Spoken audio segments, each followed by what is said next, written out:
Hi, everyone, and welcome back to Autistic Alignment. I am your host, Julie Kate Mitchell. I am the Employment Education Specialist at the Pacific Autism Family Network, and in my spare time, I'm a personal coach, and I'm always an autistic advocate. So today in the Self-Love series, we're going to be discussing how to use stimming as an autistic self-love tool. And I'm really looking forward to doing this episode because actually learning is one of the reasons that I found out I was autistic was because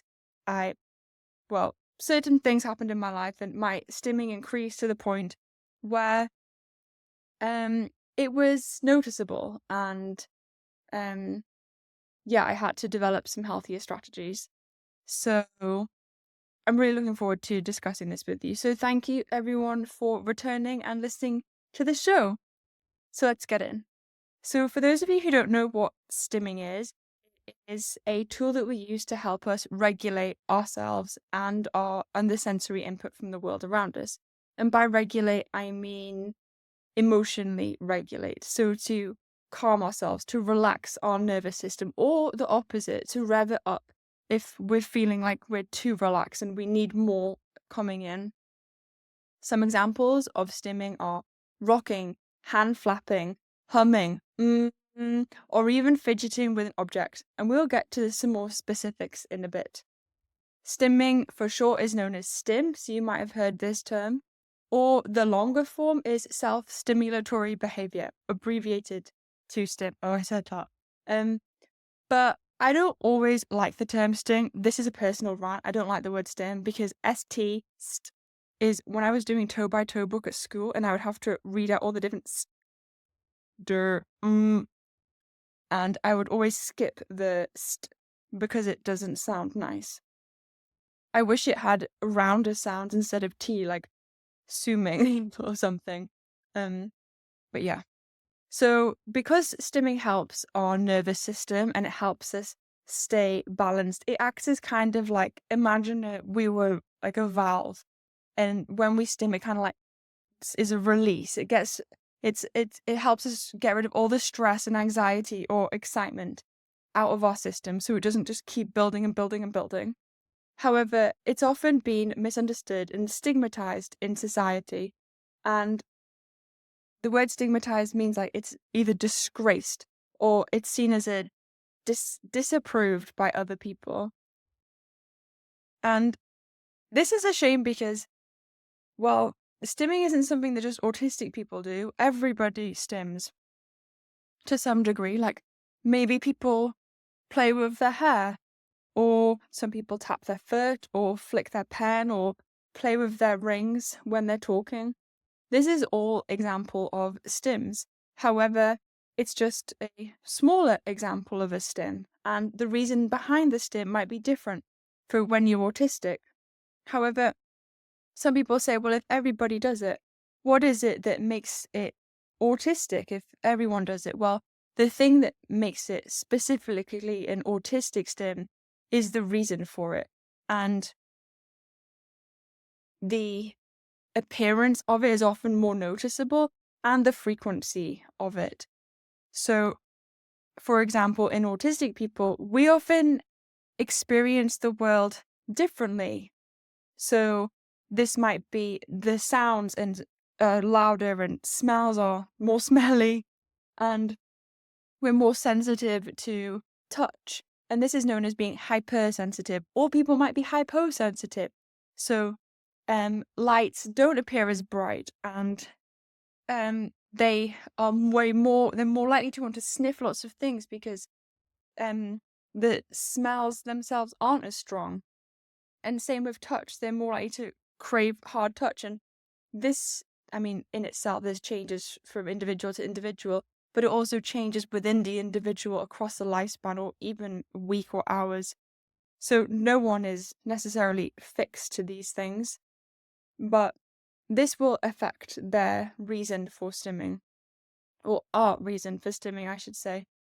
And because of our experience in this world being different, the stimming is the same as everyone else's, the coping mechanism, but because we're also trying to navigate the world in a same but different way to everyone else, we just have this added component on top of this. And because the world isn't set up for autistic people, it just means that often we have more emotions to regulate. So this is just really helpful. And so often people will try to suppress our stims and take them away from us because they either look bad or make people feel uncomfortable. But it's really important that we're able to, well, first of all, if we're going to do this, try maybe like replacing or putting in and making sure there's always a coping mechanism going there instead. Because if we just take this away, we're removing the coping mechanism. And remember, I am just an autistic person who works with people who support autistic people. So don't take everything as fact from me. I'm just trying to provide information for people. And so some examples of my personal autistic stimming is humming. So like, I did that one before, like doing that a lot. Or pressing my skin like this, or squeezing my skin really tightly, or like excessively kind of stretching or biting or chewing my cuticles. Actually, I don't know if you can see, but they don't always look great. Yeah, and so knowing that it is important that we have this as a tool for sensory regulation, at what point do we embrace it as a self-love tool and use it and feel proud of it and be accepting of it? And then when does it become unhealthy and maybe bad, like when I'm chewing my cuticles? This is the trick question. And I don't know. It's different for everyone. I guess it's safe to say that some people who are autistic are engaging in self-injurious behaviors a lot and giving themselves multiple concussions on a daily basis. This, for instance, is a self-harming stim. So that's when people will want to get involved, and people should get involved to protect the individual and supporting them to develop new coping strategies. And this can be obviously really difficult. And so it's important that when we're going around saying stimming's great, we're recognizing that stimming is great, but in some instances of stimming, the description can also transfer into self-injurious behavior. Yet they are just repetitive behaviors and they are used for the same thing, but there is a line. So this is when it is considered harmful or problematic. And some guidelines to help us understand this is when it is causing injury to the individual. And that is when we might need to intervene.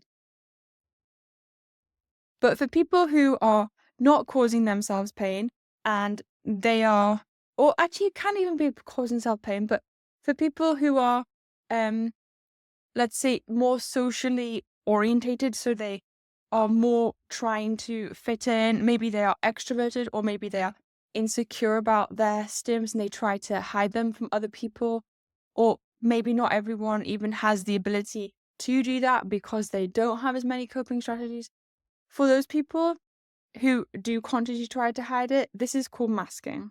And masking is where we essentially do more neurotypical behaviors in order to blend in and fit in and camouflage. However, when we are doing masking, it can be very draining on us emotionally and mentally.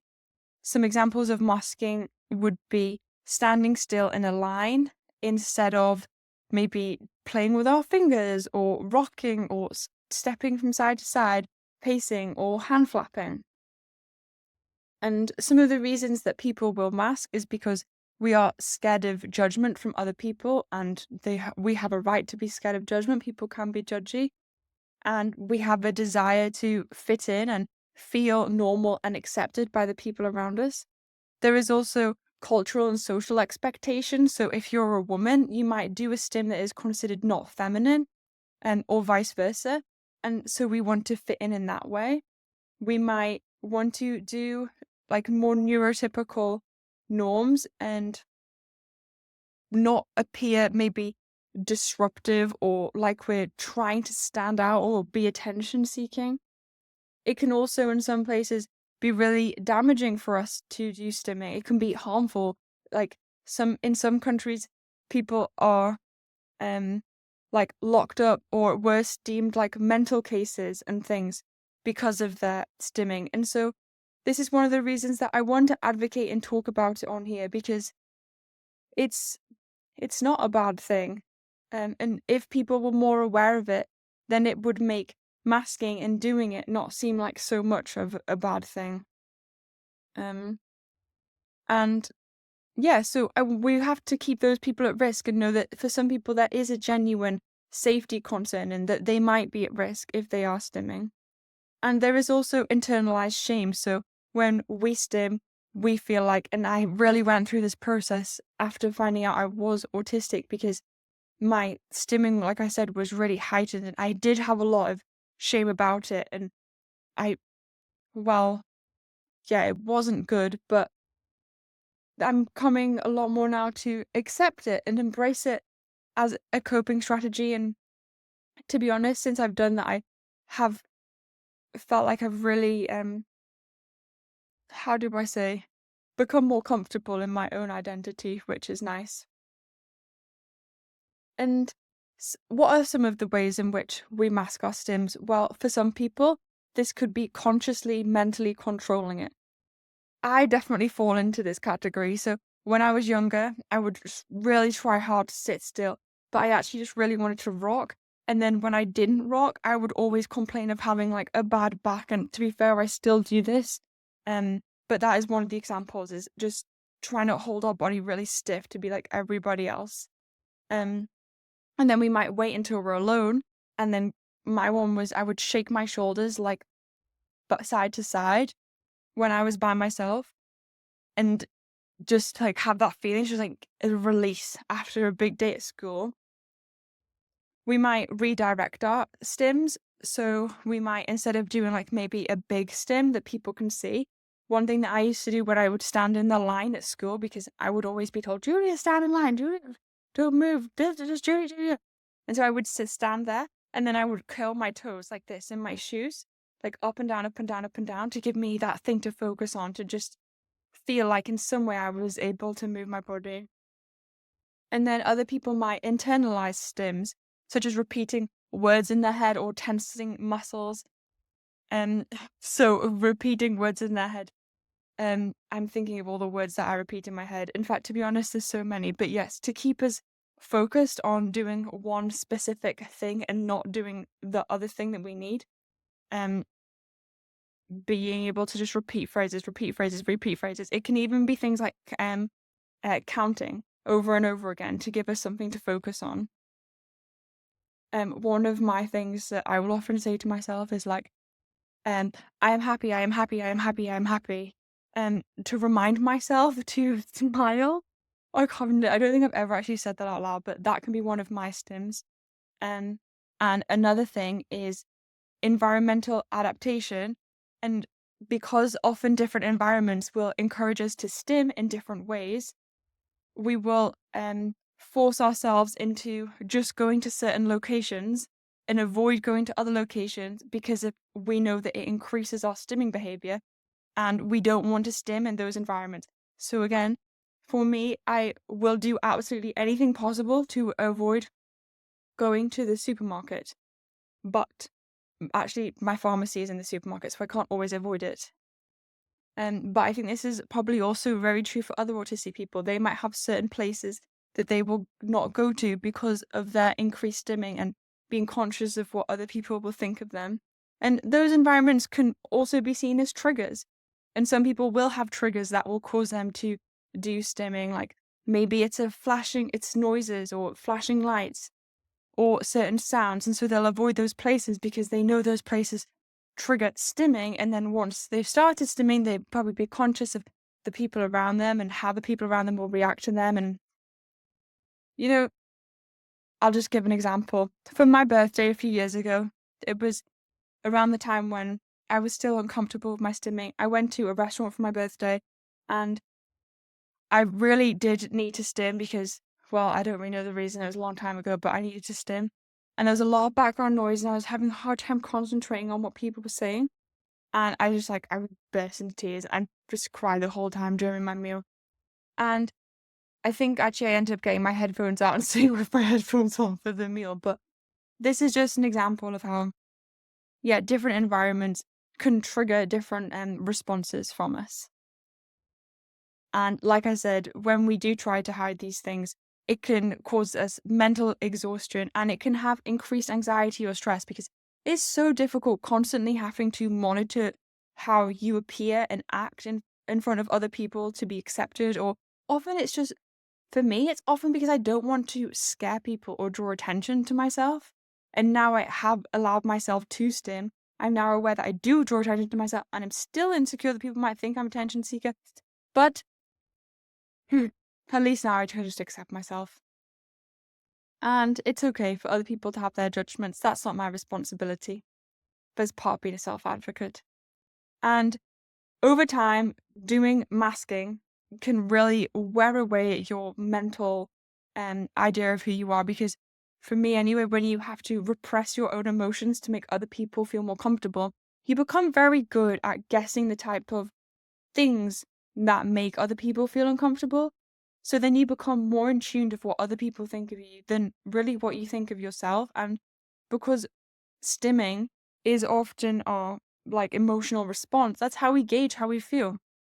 And so it is important to stim because it keeps us like connected to ourselves. And when we forget how we feel, that can lead to an increased loss of identity. And well, that can be kind of terrifying because you no longer even know who you are. And it can also have delayed emotional responses because we don't stim in the moment because we're focused on how someone else might perceive it. Therefore, we suppress how we feel for the comfort of the people around us. And then later we're bottling it up, going home and stimming where we feel safe. But then by that time, we've got into this pattern of teaching ourselves not to feel things in the moment. And yes, everybody does experience this to some degree, but the degree to which autistic people feel it is different, and it does cause more harm. And so, how do we support autistic individuals in reducing the need to mask? So we promote acceptance and understanding. I try to promote acceptance and understanding by talking about it, raising awareness, and sharing it on this podcast, which I hope if you love, you can also share with other people, because it's so important that we can no longer think these negative things about stimming. Because, well, I guess I didn't already mention this, but at one point in my life, stimming did lead to me getting into a mental health home and not leaving for 12 days because they thought there was something wrong with me when actually I'm just autistic. And again, increased awareness is really important. And this was only a few years ago. Creating safe spaces. So sometimes we'll be in environments with those really uncomfortable lights. And just little things like the lighting can really affect our ability to emotionally regulate. Sounds in the background can be really dysregulating. So creating more sensory safe areas for people. And I think people find this strange that we would want sensory friendly environments and be like, oh, well, it's coddle culture or whatever people say. And I just want to remind you that this world, the world we live in, was mostly, I don't want to make it a gender thing, but it was mostly designed by men, and there is not that many feminine spaces. And I'm not saying that all autistic spaces are feminine spaces. However, we could do with some more calming environments and relaxing, mindful environments instead of us always having to go to spas to find them. Just saying. Because in the mental unit that I went for, which you would think would be calming and relaxing, it really wasn't. And that's kind of the place you would think it would be. So if we could have more sensory, comfortable places in general, just across everywhere. More accommodations in work and school. So allowing people to stim if it's not bothering anyone. Just allow people to do it and make space for it without judgment. I know, for instance, I have a fear of weddings, funerals, churches, school assemblies, or standing in a line, because all of these things I look at and I see people standing typically in the same way, which is ironically what people refer to as autistic stiff body, but it is neurotypical stiff body because everyone stands the same. And I'm so conscious in those environments that I'm going to stand out because I want to move.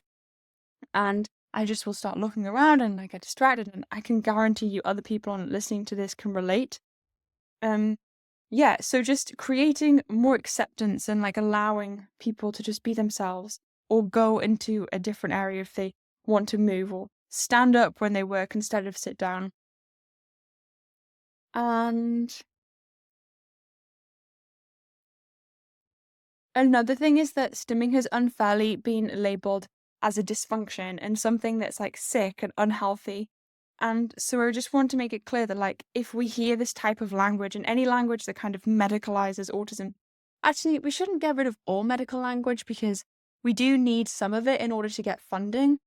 Um and it does become a medical mental health issue when we are self engaging in self injurious behaviors. So, being smart also in our self advocacy. So, for example, if I say autism is not a disability, well, it is to some people. And autism is, or stimming is healthy. Well, it is until it becomes a self injurious behavior. So, and I know we exist in a community of autistic people, and we typically do tend to have quite black and white thinking. So, it's important that when we are advocating and keeping in mind the social context and the systems that we live in because there are certain words that we need to say in order for um, us to get funding. And yes, it is frustrating, but it is also important. And being aware that if we are trying to improve our own mental health, the language that we are using for ourselves is positive. Um, so that we can become more accepting of ourselves. Because when we are more accepting of ourselves, it makes it often easier for us to accept other people. And so, how does this tie into emotions? Well, because stimming is often an emotional regulation tool and it helps us um, process our emotions. But also, a lot of autistic people have challenges identifying our own emotions anyway. So, for some of us, it is like I said before, because we might delay our own emotions for the comfort of other people and then express ourselves when we're alone. Um, or it might be because a lot of the time our experience on this planet, people can't really relate to us when we're talking. Maybe we're like talking about stimming to someone before, or and they're like, "Oh no, I don't get that." So then we might feel quite isolated in our experience and like no one really gets us. So that can make identifying emotions more difficult because we then begin to doubt our experience and doubt how we think about ourselves and how we feel. And so then we're making ourselves smaller and smaller and smaller. And so really drawing that part out of ourselves is difficult. And there's other things too, like alexithymia is a condition where it is difficult to identify and describe an emotion. It is estimated between 40 and 65% of autistic people experience alexithymia compared to 10% of the general population. And so if you're unable to identify the emotion inside of you, obviously then stimming can be a useful tool to express something if we don't know what it is that's going on. And when you have alexithymia, we often experience um, emotions, or not emotions, but it just feels more like a blur than like distinct um, emotions. More just like a physical sensation, but without the words for it. So, for example, when I was younger, I used to get stomachache a lot and complain about it. But this was often a result of being anxious in crowded places. And was and still sometimes do have a hard time connecting the two things. Mm. And another reason that it can be challenging to identify our emotions is because, I mean, there's a lot of reasons, but another reason is because of sensory overload. So if we are going into environments and we have heightened sensitivity at the time and it feels so bright and so loud, then we might just be responding to the sensory environment. But if at the same time we are, let's say, having a conversation with someone or eating our food, we might be responding in a way that's to the environment and not to the exact thing that we're trying to focus on doing. And so when you're multiple times throughout your life going through these situations, it can really distort your sense of, well, how you feel if you're constantly like, oh, well, was it this or was it this? And then there is also the social emotional factors because if we are always masking and suppressing our stimming, then we might be focusing and becoming annoyed with ourselves and something we're doing again rather than an outside environment. And then when we're trying to navigate social situations, often at times I will appear annoyed at someone else when actually it's my own frustration at myself for having difficulty navigating the typical conversation rule at that moment, but it comes across as if I'm annoyed, and then people will say, "Oh, why are you annoyed?" And then I'm like, "Well, I'm not annoyed." And then it looks like there's this kind of emotional, dissonance sometimes between my experience and how someone else is perceiving me. And it's very common that autistic people are perceived in ways that are different than we currently experience. And so this can lead to a disconnection between our, again, like our sense of self and our identity and the person that other people see. Why we've got to stick together. And then one more, I guess, is our emotional intensity, because often when we do respond to things, we might be seen to be like overreacting. For example, if I finish school and my mum brings me salt and vinegar crisps and I actually only like plain crisps, and then I'm like having this huge outburst, and it's appearing that I'm just being like a really spoiled brat, but at the end of the day, I've just had to regulate all of these other things, and then I come home and I feel like my own mum doesn't even know who I am, because she would know that I really don't like vinegar crisps. But in her mind, it's just like, well, it was just vinegar. Like, what's the big deal? It's not like just eat the crisps. But to me, it's like, I feel like you don't know me as a person, you know? And so we then become even more insecure because we feel like we're overreacting when it's not that we're overly reacting. It's just the very tool that we needed to emotionally regulate, we've been suppressing all day. And so I'm realizing that it's at 27 minutes, and that is the point where I normally end my podcast. So thank you all for being here with me today. And I just want to reinforce that stimming is a valid and essential tool for self-care and self-love. So if you stim and you are ashamed of it, know that that's also okay to be ashamed of it. I think Brené Brown says that you don't grow or move through shame. Or shame is an action emotion. You have to accept and feel shame in order to move through to the next thing. So it's okay if you feel ashamed by your stim. I also feel ashamed by some of my stims too, and that's a part of self-accepting. But it's something to celebrate, because it's what we have and it's what we can do with it. And if anyone has any questions, or they want to leave me a comment, or I said something that was offensive and they didn't like it, or there was something that they loved, please message me on Instagram at Autistic Alignment, or feel free to email me at autisticalignment@gmail.com. I want to leave you all with an affirmation before I go, and that is that, what is it? My cousin says it has to be an I statement. So, I deserve to feel comfortable in my own skin and move with my body in a way that brings me joy and helps me feel good in this world. Goodbye. I look forward to chatting with you next time. Thank you, everyone. Bye.